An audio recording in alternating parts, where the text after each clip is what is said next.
Hello student, welcome to the class. आज के हमारे इस वीडियो लेक्चर में हम स्टार्ट करेंगे मैनेजमेंट अकाउंटिंग का एक नया टॉपिक जो है कैश फ्लो स्टेटमेंट। ठीक है, इससे प्रीवियस लेक्चर्स में हमने फंड फ्लो स्टेटमेंट के बारे में पढ़ा था। आज हम कैश फ्लो स्टेटमेंट से स्टार्ट करेंगे। देखिए, कैश फ्लो स्टेटमेंट जो इसका नाम है cash flow statement, cash flow मतलब कैश का फ्लो।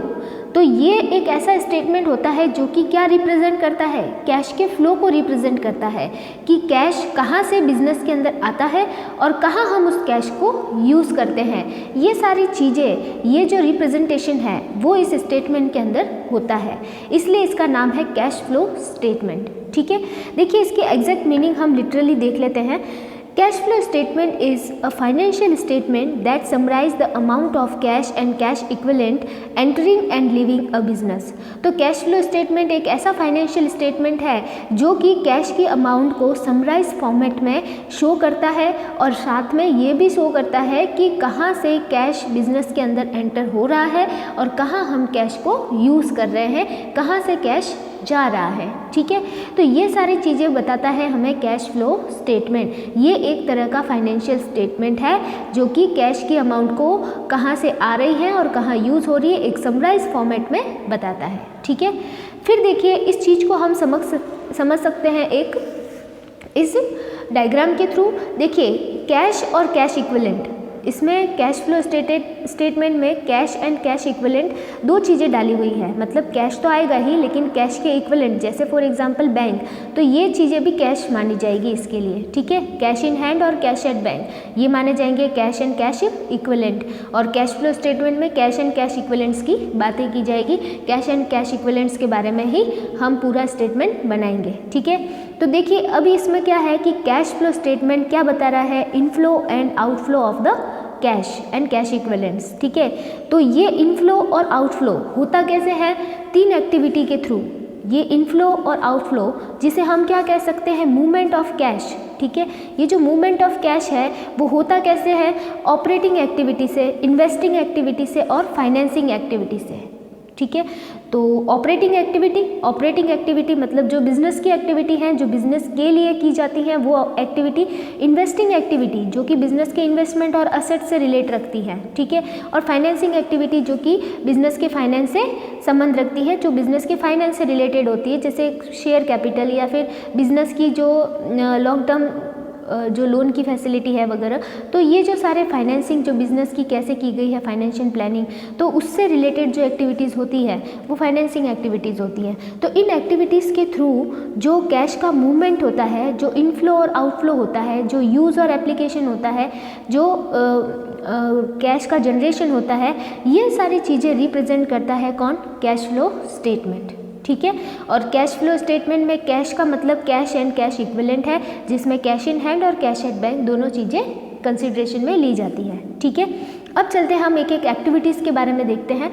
सबसे पहले हम देखेंगे ऑपरेटिंग एक्टिविटी कि ये ऑपरेटिंग एक्टिविटी एक्चुअली है क्या। ठीक है, और ये कैसे कैश जनरेट करती है और इसमें किस तरह से कैश का यूटिलाइजेशन होता है। तो देखिए ऑपरेटिंग एक्टिविटी के अंदर जो भी एक्टिविटीज़ आएगी वो एक्टिविटी रिलेट होगी बिजनेस के प्रोडक्ट और सर्विस से, जिसके लिए वो बिजनेस बनाया गया है या जिसके लिए हम बिजनेस कर रहे हैं, उस चीज़ से रिलेटेड जो भी एक्टिविटी होगी वो एक्टिविटी ऑपरेटिंग एक्टिविटी कहलाएगी। जैसे फॉर एग्जांपल मैं बिजनेस कर रही हूँ किसका, प्लास्टिक की बॉटल्स बनाने का। तो प्लास्टिक की बॉटल बनाने से रिलेटेड मुझे जितने भी एक्सपेंसेस होंगे और उसको बेचने से मुझे जितनी भी इनकम होगी वो सारी की सारी मेरे ऑपरेटिंग एक्टिविटी के अंदर आएगी। ठीक है, तो ये जो ऑपरेटिंग एक्टिविटी है, तो सोर्सेज और uses of cash for the business activities और द प्रोडक्ट और सर्विस ऑफ द बिजनेसेस। तो इस कैटेगरी के अंदर कौन सी एक्टिविटीज़ डाली हुई है या कौन से सोर्सेज और यूजेस डाले हुए हैं जो कि रिलेट करते हैं बिजनेस एक्टिविटी से या फिर प्रोडक्ट और सर्विस ऑफ द बिजनेस से। ठीक है, अब इसमें कौन कौन सी चीज़ें, जैसे for example sale of goods and services, हम जो गुड्स बना रहे हैं या हम जो सर्विस दे रहे हैं उससे रिलेटेड जो भी रिसिप्ट्स होगी वो भी ऑपरेटिंग एक्टिविटी के अंदर आएगी। ठीक है, फिर है परचेज ऑफ गुड्स, हमने जो गुड्स खरीदा है जो माल खरीदा है उससे जो भी कैश का यूटिलाइजेशन हुआ है वो भी इसमें आएगा, ठीक है। सैलरी एंड वेजेस ये भी बिजनेस के लिए होते हैं, रेंट एंड इंटरेस्ट अगर हमने बिजनेस के लिए कुछ पेड किया है तो। फिर देखिए next, any other operating expenses and revenue incomes, इसके अलावा दूसरे कोई भी ऑपरेटिंग एक्सपेंसेस या फिर जो भी रिवेन्यू इनकम होगी वो ऑपरेटिंग एक्टिविटी के अंदर आएगी, ठीक है। तो ऑपरेटिंग एक्टिविटी मतलब बिजनेस के लिए जो एक्टिविटीज़ हो रही है, जिसके लिए बिजनेस बनाया गया है, उस एक्टिविटी से रिलेटेड जो भी कैश का इनफ्लो और आउटफ्लो होगा वो ऑपरेटिंग एक्टिविटी के अंदर माना जाएगा, ठीक है। फिर चलते हैं आगे नेक्स्ट एक्टिविटी की तरफ। नेक्स्ट एक्टिविटी है हमारी इन्वेस्टिंग एक्टिविटी, ठीक है। देखिए इन्वेस्टिंग एक्टिविटी कौन सी एक्टिविटी होती है उसके बारे में हम देखते हैं। देखिए इन्वेस्टिंग एक्टिविटी जो कि रिलेट रखती है किससे, बिजनेस के बिजनेस के जो असेट्स और बिजनेस की जो इन्वेस्टमेंट है उससे। बिजनेस के असेट्स मतलब बिजनेस का जो असेट साइड होता है उसमें जो फिक्स असेट्स जो इन्वेस्टमेंट होते हैं उससे अगर कोई रिलेशन रखती है एक्टिविटी तो वो इन्वेस्टिंग एक्टिविटी कहलाएगी, ठीक है। तो अब देखते हैं sources and uses of cash from the business investment और the change in equipment assets और investment relate to the cash from investing activity. अगर बिजनेस के असेट्स का कोई हम परचेज करते हैं, कोई सेल ऑफ असेट्स करते हैं, या फिर हमने कोई इक्विपमेंट खरीदा है या सेल किया है, या इन्वेस्टमेंट खरीदा है या सेल किया है, तो ये अगर एक्टिविटी हमने की है या ये जो ट्रांजेक्शन हमने किए हैं तो वो ट्रांजेक्शन किससे रिलेट होंगे, इन्वेस्टिंग एक्टिविटी से, ठीक है। तो इन्वेस्टिंग एक्टिविटी मतलब जो बिजनेस के असेट से रिलेट रखती है, बिजनेस के इन्वेस्टमेंट से रिलेशन रखती है, चाहे हमने उन्हें खरीदा हो चाहे हमने उन्हें बेचा हो, वो सारी चीज़ें किस में आएगी, इन्वेस्टिंग एक्टिविटी। क्योंकि अगर हम बेचेंगे तो कैश का जनरेशन होगा और अगर हम परचेज करेंगे तो कैश का यूटिलाइजेशन होगा, एप्लीकेशन होगा, ठीक है। तो ये वाली भी इन्वेस्टिंग एक्टिविटी है।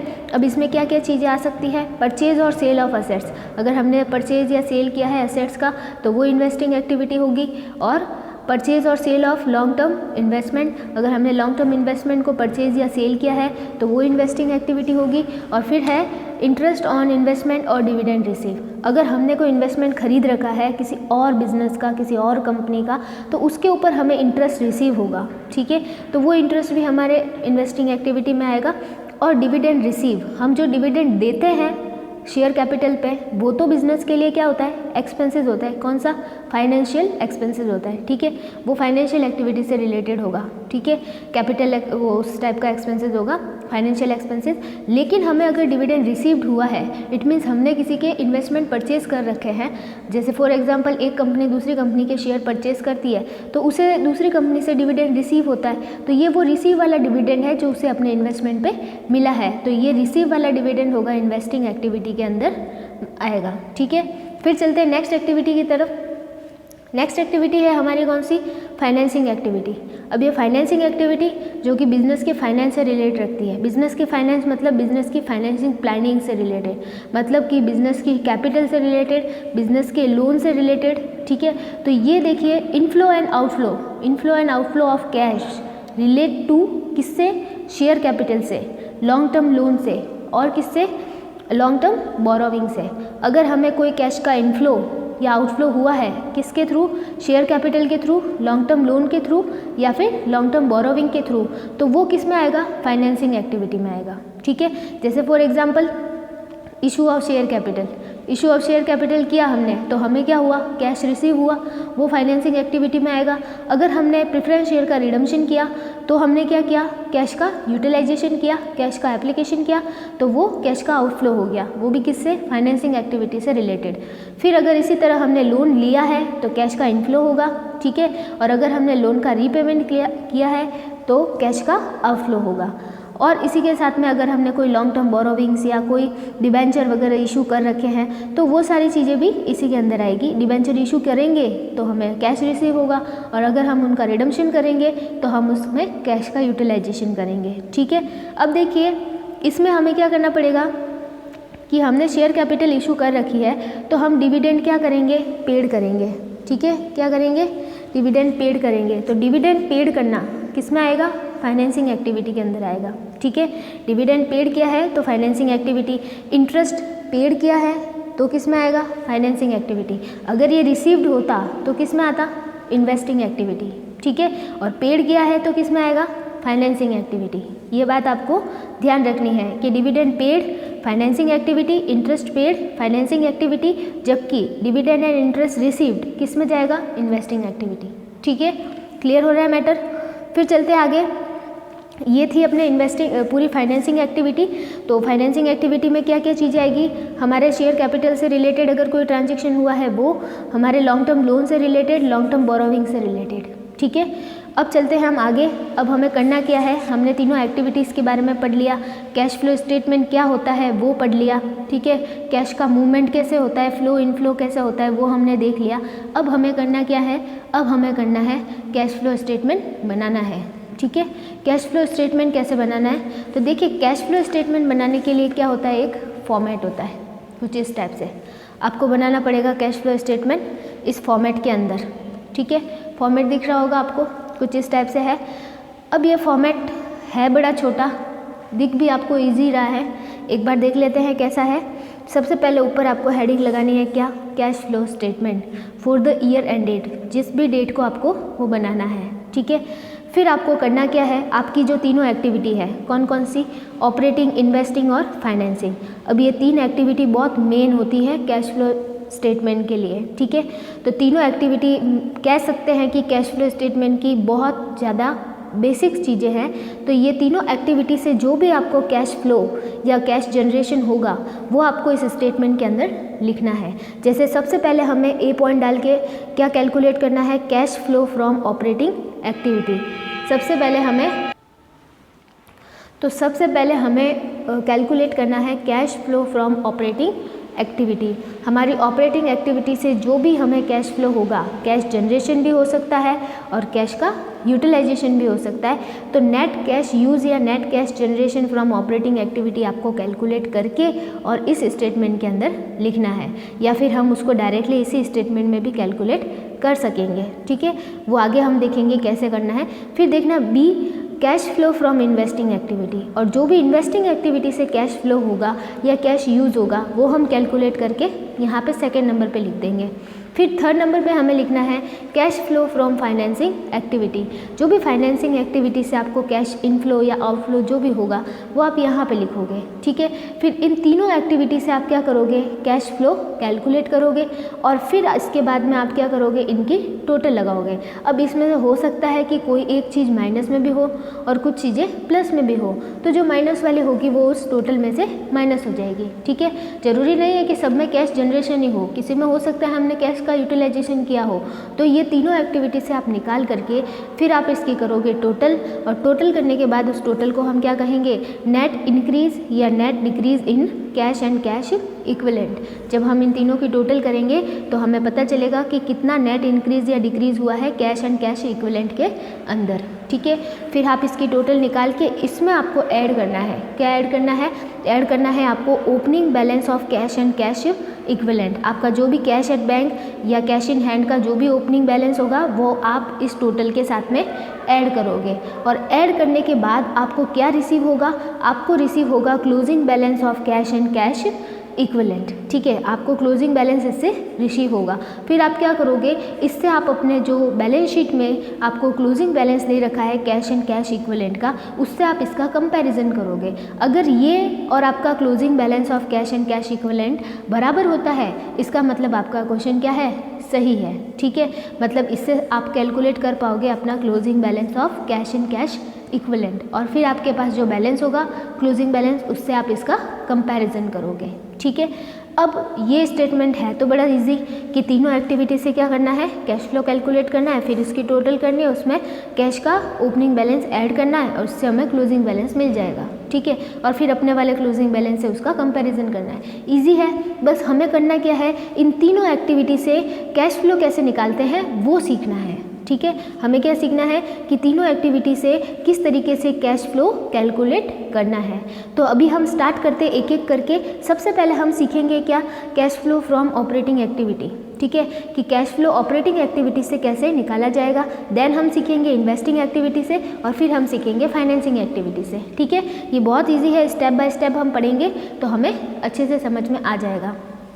तो अभी हम सबसे पहले पढ़ते हैं calculation of cash flow from operating activity, कि ऑपरेटिंग एक्टिविटी से कैश फ्लो की कैलकुलेशन कैसे होती है ये हम अभी देखते हैं। ठीक है, तो देखिए ऑपरेटिंग एक्टिविटी से कैश फ्लो की कैलकुलेशन करने के लिए आपके पास दो मेथड अवेलेबल है। ठीक है, there are 2 methods for it. इसके लिए आपके पास दो मेथड अवेलेबल है। पहला मेथड है डायरेक्ट मेथड और दूसरा मेथड है इनडायरेक्ट मेथड। ठीक है, आप इसको दो मेथड से कैलकुलेट कर पाओगे। किसको? Cash flow from operating activity को। ठीक है, तो पहला मेथड हम अप्लाई करते हैं डायरेक्ट मेथड, कि डायरेक्ट मेथड में इसकी कैलकुलेशन कैसे होती है। ठीक है, तो डायरेक्ट मेथड में cash flow from operating activity बहुत ईजी है। आपको सिर्फ 4 लाइनों का क्या करना है? परफॉर्मा याद रखना है। परफॉर्मा क्या है? Cash receive from customer. Customer से हमें जो भी कैश रिसीव हो रहा है, हमारे जो कस्टमर है जिन्होंने हमसे माल खरीदा हुआ है, उनसे जो भी पैसा रिसीव हो रहा है वो हमें यहाँ पे लिखना है। ठीक है, अब कस्टमर से पैसा कैसे रिसीव होगा? या तो हम उन्हें कैश में माल बेचेंगे, या तो हमने कैश में गुड सेल करेंगे, या फिर हम क्रेडिट पे गुड सेल करेंगे। तो अगर कैश में गुड सेल करते हैं तो डायरेक्ट पैसा आ जाएगा, अगर क्रेडिट में गुड सेल करते हैं तो डेटर्स के थ्रू पैसा आएगा। तो कस्टमर से हमें जो भी रिसीव होगी वो हम यहाँ पे प्लस में लिखेंगे। ठीक है, फिर कैश पेड टू सप्लायर। हम सप्लायर को जो भी पेमेंट करेंगे, सप्लायर कौन होंगे? जिनसे हम माल खरीदेंगे। ठीक है, जिनसे सप्लायर, और इसको क्या कह सकते हैं हम? क्रेडिटर भी कह सकते हैं। तो ये वो होंगे जिनसे हम माल खरीदेंगे। तो इनको जो हमने पेमेंट किया है वो हमें यहाँ क्या लिखना है? माइनस में लिखना है, क्योंकि कैश हमारे पास से गया है, इसमें आया है इसलिए प्लस में लिखा, इसमें जा रहा है तो हम क्या लिखेंगे? माइनस में लिखेंगे। ठीक है, फिर चलते हैं नेक्स्ट, ऑपरेटिंग एक्सपेंसेस पेड। हमने ऑपरेटिंग एक्सपेंसेस मतलब बिजनेस के लिए जो खर्चे होंगे, तो बिजनेस के लिए जिन खर्चों का भुगतान किया है, जिन खर्चों का पेमेंट किया है, वो भी हमें क्या लिखने हैं? माइनस में लिखने हैं। क्यों? क्योंकि कैश हमारे पास से जा रहा है। ठीक है, फिर ये 3 चीज़ें आ जाएगी, इनको आप एडलेस कर लेना। फिर आपको मिलेगा कैश जनरेटेड फ्रॉम ऑपरेशन। आपके ऑपरेशन से मतलब ऑपरेटिंग एक्टिविटी से आपका कितना कैश जनरेशन हुआ है वो आपको मिल जाएगा। ठीक है, फिर आपको क्या करना है? फिर आपको करना है इनकम टैक्स का पेमेंट। फिर आप क्या करोगे? इनकम टैक्स पेड, जो भी करंट ईयर के लिए आप इनकम टैक्स पेड करोगे वो आपको यहाँ पे माइनस में लिखना है। ठीक है, फिर माइनस में लिख करके उसको ऊपर वाली टोटल में से माइनस कर लेना है। तो आपको क्या मिलेगा? Net cash flow from operating activity. आपको मिलेगा net cash flow from operating activity यहाँ पे। ठीक है, ये है इजी है। Cash receive from customer, cash paid to supplier and operating expenses paid. फिर इसकी टोटल, जिसको कैश जनरेटेड फ्रॉम ऑपरेशन, फिर माइनस करेंगे इनकम टैक्स पेड, फिर आपको मिलेगा cash flow from operating activity. ठीक है, इजी है, लेकिन अब आपको पता करना पड़ेगा कि हमने कस्टमर से हमें कितना पेमेंट मिला है। फिर आपको ये भी पता करना पड़ेगा कि सप्लायर को कितना पेमेंट किया है। फिर आप ये देखोगे कि करंट ईयर के ऑपरेटिंग एक्सपेंसेस कितने हैं, क्योंकि हमें इसमें सिर्फ और सिर्फ क्या लेने हैं? करंट ईयर के लेने हैं। हमें प्रीवियस ईयर के या आने वाले ईयर के नहीं लेने हैं, हमें सिर्फ और सिर्फ किसके लेने हैं? करंट ईयर के लेने हैं। ठीक है, तो अभी ये वाले स्टेटमेंट हमने देख लिया। अब हम ये देखेंगे कि कैश रिसीव फ्रॉम कस्टमर कैसे कैलकुलेट करते हैं, और कैश पेड टू सप्लायर कैसे कैलकुलेट करते हैं, और ऑपरेटिंग एक्सपेंसेस पेड कैसे कैलकुलेट करते हैं, और इसी के साथ में इनकम टैक्स को पेमेंट करेंगे तो कैसे कैलकुलेट करेंगे। ये चीज़ें अभी हम देखते हैं वर्किंग नोट में। तो ये चीज़ें आपको करनी है कैलकुलेट वर्किंग नोट के अंदर। आप बनाओगे वर्किंग नोट कुछ ऐसे, देखिए सबसे पहले आप बनाओगे वर्किंग नोट किसके लिए? वर्किंग नोट हम बनाएंगे, वर्किंग नोट बनाएंगे हम calculation of cash receive from customers के लिए, कि कस्टमर से हमें कितना कैश रिसीव हुआ है, इसके लिए हम बनाएंगे क्या? एक स्टेटमेंट। ठीक है, और वो कस्टमर से देखिए हम कैसे कैसे रिसीव कर सकते हैं। सबसे पहले हम कैश सेल्स करेंगे। ठीक है, कैश सेल्स से हमें डायरेक्ट अमाउंट रिसीव हो जाता है। फिर हम करेंगे क्रेडिट सेल्स। क्रेडिट सेल्स हम लिख देंगे। अब क्रेडिट सेल्स लिखी है तो हमें क्या करना पड़ेगा? इसमें डेटर और बिल्स रिसीवेबल उसको एडजस्ट करना पड़ेगा, तब हमें पता चलेगा कि एक्चुअली हमें क्रेडिट सेल से कितना पेमेंट मिला है। क्योंकि कैश सेल से तो डायरेक्ट पेमेंट मिल जाता है, लेकिन क्रेडिट सेल से पेमेंट निकालने के लिए हमें ऐड करना पड़ेगा opening balance of debtor and BR. हमारे जो भी डेटर और बिल्स रिसीवेबल है उसका ओपनिंग बैलेंस ऐड करोगे उसके साथ में, और लेस करोगे आप closing balance of debtor and BR. तो फिर आपको मिलेगा क्या? Cash receive from customer. आपको एक कस्टमर से आपको कितना कैश रिसीव हुआ है फिर वो आपको मिलेगा। ठीक है। तो ये स्टेटमेंट है, इसको आप अच्छे से नोट कर लीजिए और ये हमें बनाना पड़ेगा, ठीक है, कैश फ्लो स्टेटमेंट के लिए। फिर चलते हैं नेक्स्ट आप कैलकुलेशन करोगे, किसकी कैलकुलेशन करेंगे, calculation of cash paid to supplier को जो भी हमने पेमेंट किया है उसकी कैलकुलेशन हम करेंगे। और वो कैसे करेंगे, सप्लायर को पेमेंट किया, सप्लायर कौन, जिनसे हमने माल खरीदा। तो हमने माल खरीदा तो हमें पहले पता तो होना चाहिए कि हमने कितना माल खरीदा। तो हमें सबसे पहले कैलकुलेट करना पड़ेगा क्या, परचेज। क्या कैलकुलेट करना पड़ेगा, परचेज। और परचेज क्योंकि क्वेश्चन में, क्योंकि अभी हम जो बनाते हैं statement of P&L, statement of profit and loss, उसमें आपको परचेज नहीं दे रखा होता है। पहले तो आपको ट्रेडिंग P&L बनाते थे तो परचेज दे रखा होता था, लेकिन अभी नहीं दे रखा होता है। तो अभी हम इसको पहले कैलकुलेट करेंगे, ठीक है। इसको कैलकुलेट करने के लिए आपके पास सेल्स तो दे रखा होता है, आपको ग्रॉस प्रॉफिट भी दे रखा होगा, नहीं तो उसका कुछ क्लू दे रखा होगा। तो इससे आप cost of goods sold calculate करोगे पहले, ठीक है। फिर उसमें आप क्या करोगे, ऐड करोगे क्या, क्लोजिंग स्टॉक, और फिर हम लेस करेंगे क्या, ओपनिंग स्टॉक। इससे हमें क्या मिलेगा, परचेज। फिर आप सोच रहे हो कि ये ऐसे कैसे परचेज मिल जाएगा। आपने कॉस्ट ऑफ गुड्स सोल्ड का फॉर्मूला रेशियो एनालिसिस में पढ़ा होगा। रेशियो एनालिसिस में हमने कॉस्ट ऑफ गुड्स सोल्ड का एक फॉर्मूला पढ़ा था। क्या पढ़ा था, opening stock plus purchases minus closing stock. बस अभी हम उसका ही एप्लीकेशन कर रहे हैं, जस्ट रिवाइज, मतलब उल्टा, जिससे हमें क्या मिल जाए, परचेज मिल जाए। मतलब हम क्लोजिंग स्टॉक लेस करते थे तो ऐड कर रहे हैं, और जिसको ऐड करते थे उसे लेस कर रहे हैं, तो हमें COGS से परचेज मिल जाएगी, ठीक है। अब परचेज मिल गई है, तो परचेज मिलने के बाद में बस अब हमें करना क्या है, क्रेडिटर और BP के जो भी बैलेंस है उसको एडजस्ट करना है, ओपनिंग बैलेंस को ऐड करना है और क्लोजिंग बैलेंस को लेस करना है, ठीक है। अब देखिए उसमें भी हमने ऐसे ही किया था, क्रेडिट सेल्स में ओपनिंग बैलेंस, डेटर और BR को ऐड किया था और क्लोजिंग को लेस किया था। और इसमें आपको परचेज मिलने के बाद में, क्योंकि सेल्स तो आपके पास होती है डायरेक्ट, तो इसलिए हमने डायरेक्ट ही कर दिया था। अब परचेज आपने कैलकुलेट की तो इसमें वही काम करोगे जैसा सेल के साथ में किया था हमने। सेल में हमने डेटर BR के बैलेंस को ऐड किया था, इसमें क्रेडिटर BP के बैलेंस को ऐड करना है, ओपनिंग को ऐड करना है और क्लोजिंग को लेस करना है। ऐसे करके आप क्या निकालोगे, कैश पेड टू सप्लायर निकालोगे, ठीक है, हो जाएगा ये, ठीक है। तो आप इसको क्या करोगे, अच्छे से एक बार लिख दोगे, इसको नोट कर लोगे, फिर आप इसको थोड़ा सा याद कर लेना, ठीक है। फिर चलते हैं हम नेक्स्ट क्या है, calculation of operating expenses paid. हमने ऑपरेटिंग एक्सपेंसेस जो हमारे बिजनेस के खर्चे हैं उसका कितना पेमेंट किया है, फॉर द करंट ईयर के लिए, ठीक है। क्योंकि हम जो P&L में एक्सपेंसेस लिखते हैं ना, ज़रूरी नहीं है कि वो सारे रिलेटेड हो किससे, करंट ईयर से।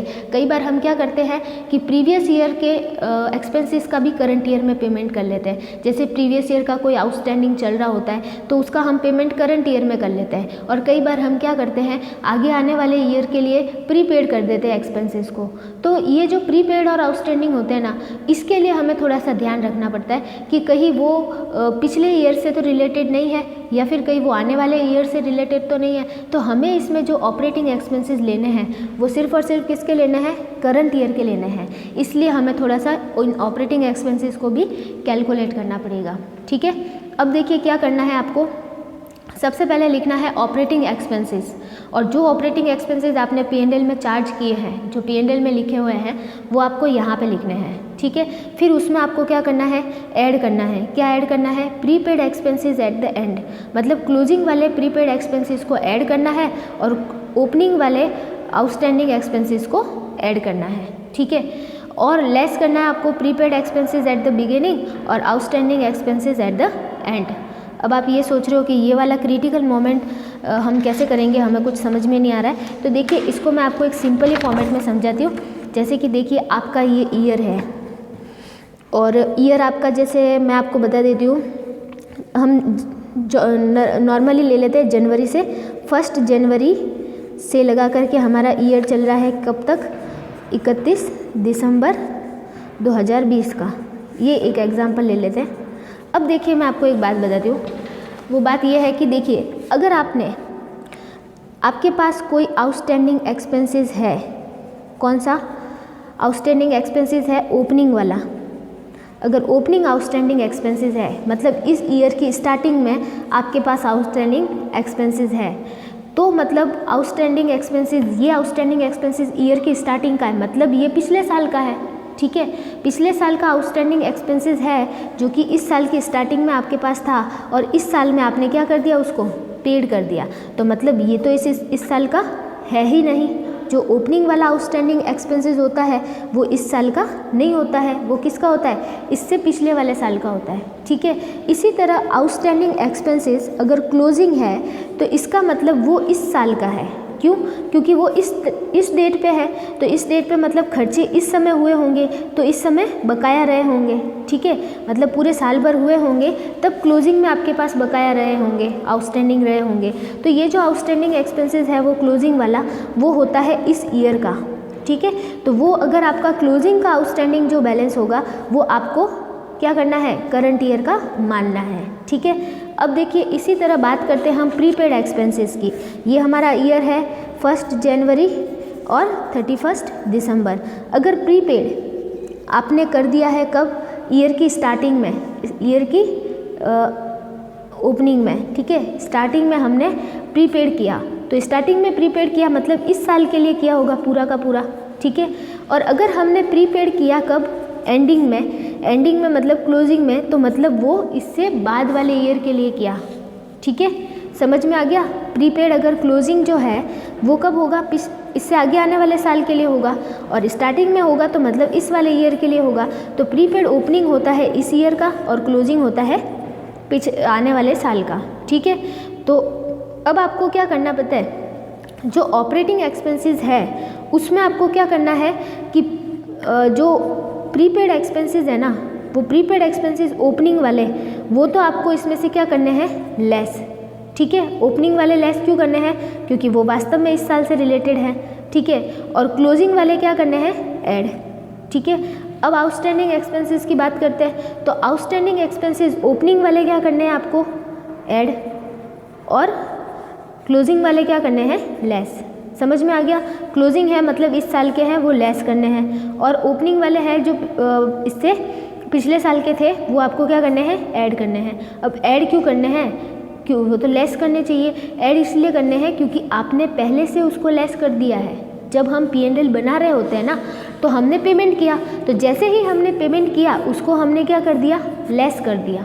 अब लेस तो कर दिया, अब वापस उसको ओरिजिनल फॉर्मेट में लाना है तो हमें वापस क्या करना पड़ेगा, ऐड करना पड़ेगा, ठीक है। अब इसी तरह प्रीपेड एक्सपेंसेस है, तो प्रीपेड एक्सपेंसेस अगर इस ईयर के हैं और आपने कर दिए हैं लेस तो वो तो बिल्कुल सही किए, या फिर नहीं किए तो आपको करने पड़ेंगे। तो ये एक एडजस्टमेंट है जो आपको थोड़ा सा सिंपली दिमाग में बिठा के रखना होगा, ठीक है। सिंपली मतलब आपको ये ध्यान रखना है कि आउटस्टैंडिंग एक्सपेंसेस ओपनिंग है तो वो पिछले साल के हैं, और अगर हमने इस साल में पेमेंट कर दिए हैं तो हमें उसको वापस क्या करना पड़ेगा, ऐड करना पड़ेगा, ठीक है। और अगर आउटस्टैंडिंग एक्सपेंसेस क्लोजिंग है और इस साल के हैं और हमने अभी तक लेस नहीं किए हैं उनको, तो हमें वो लेस करने पड़ेंगे, ठीक है। इसी तरह प्रीपेड एक्सपेंसेस के साथ जस्ट उल्टा होगा, ठीक है। जस्ट उल्टा मतलब ओपनिंग वाले लेस और क्लोजिंग वाले ऐड। समझ में आ गया। तो यही अभी हम देखते हैं इस स्टेटमेंट के अंदर। ये देखिए ऑपरेटिंग एक्सपेंसेस का स्टेटमेंट है जिसमें मैंने ऑपरेटिंग एक्सपेंसेस जो P&L के अंदर चार्ज किए हुए हैं वो मैंने ले लिए। फिर मैं इसमें prepaid expenses at the and, closing वाले प्रीपेड एक्सपेंसेस को मैं ऐड कर रही हूँ, और outstanding expenses at the beginning उनको मैं क्या कर रही हूँ, ऐड कर रही हूँ, क्योंकि ये दोनों ही चीज़ें क्या है, करंट ईयर से रिलेटेड नहीं है और मैंने माइनस कर दी है, इसलिए मुझे वापस क्या करनी पड़ेगी, ऐड करनी पड़ेगी। समझ में आ गया। प्रीपेड एक्सपेंसेस क्लोजिंग वाले हैं तो वो नेक्स्ट ईयर से रिलेटेड है, और आउटस्टैंडिंग एक्सपेंसेस अगर बिगिनिंग वाले हैं तो वो तो इससे पिछले वाले ईयर्स के हैं। तो अगर मैंने इन दोनों को ही लेस कर रखा है तो मुझे वापस ऐड करना है। अगर कर रखा नहीं, वो कर ही रखा होता है, इसलिए हमें हमेशा उनको ऐड करना है। और अगर हमने प्रीपेड एक्सपेंसेस जो बिगिनिंग वाले हैं वो हमें लेस करने हैं, और आउटस्टैंडिंग एक्सपेंसेस जो क्लोजिंग वाले हैं वो हमें लेस करने हैं, क्योंकि ये दोनों ही मेरे इस साल से रिलेटेड है, ठीक है। फिर इसके बाद आपको क्या आएगा, operating expenses paid for current year, कि आपने करंट ईयर के लिए कितना ऑपरेटिंग एक्सपेंसेस पेड किया है वो आ जाएगा, ठीक है। क्लियर हो गया मैटर। बस आपको इन दोनों चीज़ों का थोड़ा सा ध्यान में रखना है, प्रीपेड एक्सपेंसेस और आउटस्टैंडिंग एक्सपेंसेस। क्लियर हो गया। तो आप इनको अच्छे से जिस फॉर्मेट में आप अपने माइंड में इसको सेट कर सकते हैं उस हिसाब से कर लीजिए। मैंने तो ऐसे कर रखा है कि प्रीपेड एक्सपेंसेस जो एंड वाले होते हैं वो पिछले वाले साल से रिलेटेड होते हैं और उसका हमने पेमेंट इस साल में कर दिया है, तो इसका मतलब पेमेंट कर दिया मतलब लेस कर दिए, तो उसे वापस हमें ऐड करने पड़ेंगे। और आउटस्टैंडिंग एक्सपेंसेस जो बिगिनिंग वाले होते हैं, जो ओपनिंग वाले होते हैं, वो पिछले साल से रिलेटेड होते हैं, तो वो भी इस साल के नहीं होते और उसका अगर हमने पेमेंट कर दिया है तो उसको हमें वापस ऐड करना है, ठीक है। और इसी तरह इनके जो प्रीपेड एक्सपेंसेस का ओपनिंग बैलेंस होता है वो इस साल के लिए हमने पेमेंट किया है, स्टार्टिंग में कर दिया मतलब इस साल के लिए किया, तो वो हमें लेस करना है। और आउटस्टैंडिंग एक्सपेंसेस अगर क्लोजिंग वाला है तो मतलब वो इसी साल के बकाया है, इस साल के ही है, तो उसे भी हमें लेस करने हैं, ठीक है। तो ये दोनों चीज़ें इस साल की नहीं होती, ये दोनों चीज़ें करंट ईयर की होती है, इसलिए हमें इनको लेस करना है। इसके बाद आपको करंट ईयर में कितना ऑपरेटिंग एक्सपेंसेस पेड किया वो आपको मिल जाएगा, ठीक है।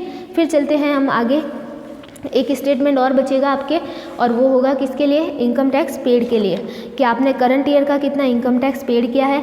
वो आपको देखिए कैसे कैलकुलेट करना है। आपने income tax charge to P&L, जितना आपने P&L में इनकम टैक्स चार्ज कर रखा है वो आपको यहाँ पे लिखना है और उसमें आपको ऐड करना है income tax payable eight the beginning, जो बिगिनिंग वाला इनकम टैक्स पेएबल है उसको ऐड करना है, और income tax payable eight the and, और जो एंड वाला इनकम टैक्स है उसको आपको लेस करना है। तो आपको करंट ईयर में आपने कितना पेमेंट किया वो मिल जाएगा, ठीक है। क्लियर हो रहा मैटर। ये बिगिनिंग और ये एंड वाला भी वैसे ही फॉर्मूले से किया है कि बिगिनिंग वाला जो होता है वो क्या होता है, पिछले वाले साल से रिलेटेड होता है, इसलिए हमें उसको पेमेंट नहीं करना है, और एंड वाला इस साल से रिलेटेड है इसलिए उसको लेस करना है, ठीक है। तो ये वाला हो जाएगा क्लियर। इनकम टैक्स के लिए जो भी P&L में चार्ज किए हैं उसमें आपको बिगिनिंग वाला ऐड करना है और एंड वाला लेस करना है, ठीक है। इसके बाद आपको रिसीव हो जाएगा income tax paid for the current year, ठीक है। तो ये चार चीज़ें आप कैलकुलेट करके डायरेक्ट मेथड से क्या कैलकुलेट कर सकते हैं, cash flow from operating activity, ठीक है। तो वो डायरेक्ट मेथड से हम कैलकुलेट कर सकते हैं। अब इनडायरेक्ट मेथड से इसको कैलकुलेट करना हम नेक्स्ट लेक्चर के अंदर देखेंगे, और बाकी का जो आगे का भी रहेगा पॉइंट वो हम नेक्स्ट लेक्चर के अंदर करेंगे। Okay, thank you.